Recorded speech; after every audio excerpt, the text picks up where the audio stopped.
This animation illustrates a bottleneck inherent to legacy sequence transduction models. Transduction is the process of converting one sequence of symbols into another, such as translating an English sentence into German. Historically, this relied on recurrent neural networks, or RNNs, which process data strictly step by step. The mathematical constraint of recurrence is that computation is factored directly along the symbol positions of the input and the output. To calculate the current hidden state, represented as ht, the network requires the input for position t alongside the previously computed hidden state, ht-1. Because each step relies on the completion of the previous one, the hardware cannot compute multiple training examples in parallel. The processor must wait for the first step to finish before it can begin the second. As the length of the text sequence increases, memory constraints limit the ability to batch examples together, causing training times to rise significantly. This linear, or O of n, sequential requirement creates a hard mathematical ceiling on how large these models can scale. Surpassing this limitation required a completely non-recurrent approach. In 2017, researchers at Google published the paper "Attention is All You Need." They proposed a new network architecture based solely on attention mechanisms, dispensing with recurrence and convolutions. To prove the architecture worked, the team achieved a score of 28.4 on the WMT 2014 English to German translation task. This was measured in BLEU, a metric that evaluates the quality of machine-translated text by comparing it to human reference translations. This result surpassed previous benchmarks after training for only 12 hours on 8 P100 GPUs. This is the full transformer model architecture. It utilizes a standard encoder stack on the left and a decoder stack on the right. While it maintains the overall encoder-decoder structure, it relies on stacked self-attention and pointwise fully connected feed-forward layers.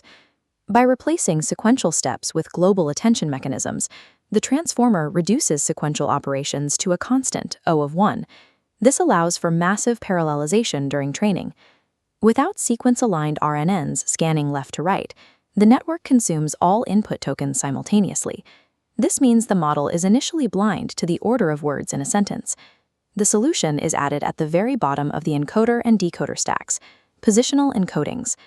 The model must inject geometric information about relative or absolute position directly into the input embeddings to identify where each word sits in the sequence. This is achieved by adding sine and cosine functions of varying frequencies to the word vectors. These sinusoids allow the model to learn to attend by relative positions, as any fixed offset can be represented mathematically as a linear function. The researchers also tested learned positional embeddings and found they performed identically. They chose fixed sinusoids because they allow the model to theoretically handle sequence lengths longer than those seen during training. The transformer effectively converts the concept of sequence into pure geometric data, allowing for simultaneous processing without losing context. The core logic inside these sublayers is scaled dot product attention. This is the attention function, which maps 3 vector inputs: queries, keys, and values. First, the model computes the matrix dot product of the query with all keys to generate a compatibility score, which measures how much focus one word should place on another. The results are then divided by the square root of the key dimension. This scaling is necessary because, for high-dimensional vectors, dot products grow massively in magnitude. These large magnitudes push the subsequent calculation into regions with extremely small gradients, leading to vanishing gradients.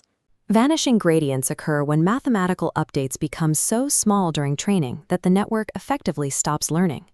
The softmax function then converts these scaled scores into a set of probabilistic weights.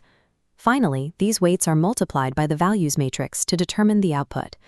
This matrix equation allows the network to calculate the relevance of every word to every other word in the sequence instantly, completely replacing the need for chronological processing. Relying on a single attention function causes a loss of resolution, as averaging the weighted positions obscures individual features in the data. To counteract this limitation, the architecture instead employs multi-head attention. The model linearly projects the query, key, and value matrices 8 separate times, using different learned projections for each pass. The scale dot product attention function is then performed in parallel on each of these projected versions. These parallel results are concatenated and projected one final time to yield the final values. Multi-head attention allows the model to simultaneously analyze information from different representation subspaces, meaning it can track grammar, vocabulary, and context at the same time. The encoded data flows from the top of the encoder into the middle sublayers of the decoder stack. In this encoder-decoder attention layer, the queries come from the previous decoder layer, but the keys and values are pulled from the encoder's output. This mimics traditional sequence-to-sequence models, allowing every position in the decoder to attend over all positions in the input sequence. However, the decoder's bottom self-attention layer faces a challenge. The model generates tokens auto-regressively, meaning it outputs one symbol at a time and uses those symbols as input for the next step. It cannot be allowed to look at tokens it hasn't generated yet. The solution is masked multi-head attention. Inside the scaled dot product equation, all values in the input of the softmax corresponding to future positions are set to negative infinity. This crucial masking step preserves the strict autoregressive property of generation while maintaining the incredible speed of parallel matrix multiplications. We can measure the architecture's efficiency by its maximum path length, the distance signals must traverse to connect long-range dependencies in the network. Recurrent layers require an O of n path length, making it difficult for the network to remember early context. The transformer's self-attention layer connects all positions with a constant path length of strictly O of 1. The base model required only 3.3 times 10 to the 18th power flops to train. Flops, or floating point operations, is a measure of the total mathematical calculations performed by the hardware. By shortening the distance signals travel, the transformer makes learning long-range dependencies much easier and more computationally efficient. Did replacing sequential reading with parallel attention matrices actually result in linguistic comprehension? In English constituency parsing experiments, the transformer generalized to structurally constrained tasks, outperforming previous models even with limited training data. Visualizing the model's internal attention distributions reveals how it handles anaphora resolution, the linking of pronouns to their subjects. In the sentence, "The law will never be perfect, but its application should be just," the attention heads independently learn to link the word "its" backward to law and forward to application. By relying on geometry and scaled dot product attention, the transformer proved that recurrence was a hardware bottleneck rather than a requirement. This shift in architecture redefined the trajectory of machine learning.